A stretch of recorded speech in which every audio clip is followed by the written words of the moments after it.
So we are given three lengths of a triangle. We need to find the area. So this is our triangle, and suppose this one is 20, this one is 21, and this is 29. So we are only given these three arms, no angle or any other information. We need to find this. So if we are given only arm, then we will use Heron's formula. So first we need to find the circumference.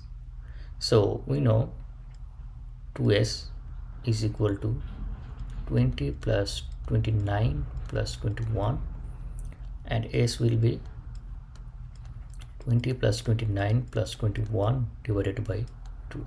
So this is circumference, this is half circumference, so it will be 35.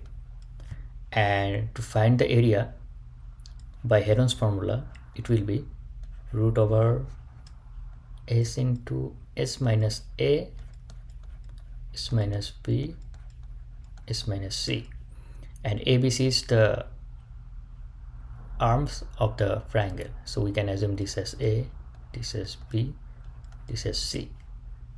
So we'll write 35 into 35 minus 20, 35 minus 29,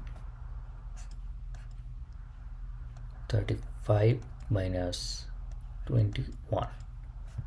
So it will be 35 into 15 into 6 into 14. So it will be 44100, and the square root will be 210 meter square.